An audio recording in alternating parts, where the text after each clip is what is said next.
जय हिंद। आज आप पढ़ेंगे कक्षा 10 विषय विज्ञान। ठीक, देखिए चैप्टर का नाम है गोली पृष्ठ पर प्रकाश का परावर्तन। ठीक, अगले वीडियो में आपने प्रकाश एवं प्रकाश के गुणों के बारे में पढ़ चुका। इस वीडियो हम पढ़ते हैं गोली पृष्ठ पर प्रकाश का परावर्तन। देखिए गोली पृष्ठ क्या होता है, ध्यान दीजिएगा।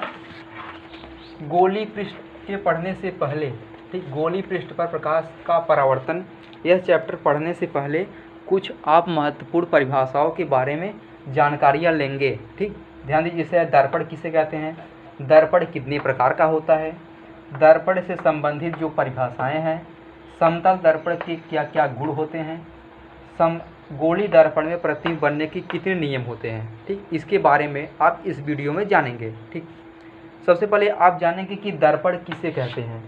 ध्यान दीजिएगा, दर्पण क्या होता है, ऐसा समांग पारदर्शी माध्यम, जब किसी समांग पारदर्शी माध्यम के एक पृष्ठ को रेड ऑक्साइड का लेप करके दूसरे पृष्ठ को परावर्तक पृष्ठ बना दिया जाता है, उसी को दर्पण कहते हैं। ध्यान दीजिएगा, पहले ये कोई पारदर्शी माध्यम था, इस पारदर्शी माध्यम के एक पृष्ठ को मैंने रेड ऑक्साइड का लेप कर दिया, मतलब पेंट कर दिया। ठीक, ये दूसरा पृष्ठ है, उस पर प्रकाश का परावर्तन होने लगेगा, तो यही हो गया दर्पण। ठीक, जब किसी पारदर्शी माध्यम के एक पृष्ठ पर रेड ऑक्साइड का लेप करके दूसरे पृष्ठ को परावर्तक पृष्ठ बना दिए जाए, इसी को दर्पण कहते हैं।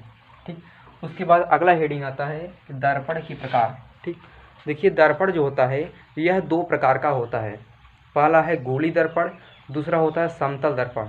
ठीक, पहला है गोली दर्पण, दूसरा है समतल दर्पण। ध्यान दीजिए, गोली दर्पण किसे कहते हैं, आप बताएंगे कि ऐसा दर्पण जिनका परावर्तक पृष्ठ गोल होता है उसे हम गोली दर्पण कहते हैं। ऐसा दर्पण जिनका परावर्तक पृष्ठ गोल होता है उसे हम कहते हैं गोली दर्पण। अगला है समतल दर्पण, इसकी परिभाषा आप बताएंगे कि ऐसा दर्पण जिनका परावर्तक पृष्ठ समतल होता है उसे कहते हैं समतल दर्पण। ठीक, फिर से आप देखेंगे, समतल दर्पण किसे कहते हैं, ऐसा दर्पण जिनका परावर्तक पृष्ठ समतल होता है उसे हम कहते हैं समतल दर्पण। ठीक, ऐसा दर्पण जिनका परावर्तक पृष्ठ समतल होता है उसी को कहते हैं समतल दर्पण।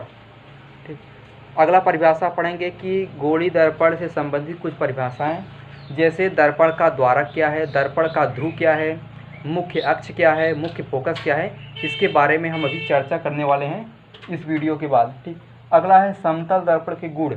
ध्यान दीजिएगा, समतल दर्पण में प्रतिबिंब सदैव आभासी बनता है, सीधा बनता है, वस्तु के बराबर बनता है।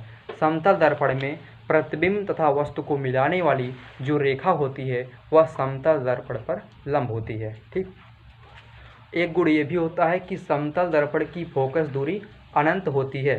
ठीक, उसके बाद है गोली दर्पण में प्रतिबिंब बनने के नियम।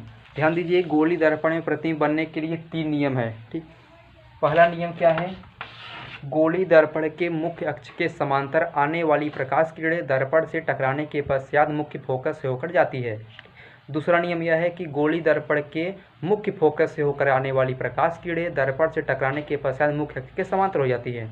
तीसरा नियम यह है कि गोली दर्पण के वक्रता केंद्र से होकर आने वाली प्रकाश किरणें दर्पण से टकराने के पश्चात उसी माध्यम में वापस लौट जाती है। ये प्रतिबिंब बनने के लिए 3 कंडीशन है। अगले वीडियो में इसका आप जो है डायग्राम देखेंगे। ठीक है, बस आज की वीडियो इतना ही। धन्यवाद, थैंक्स फॉर वॉचिंग।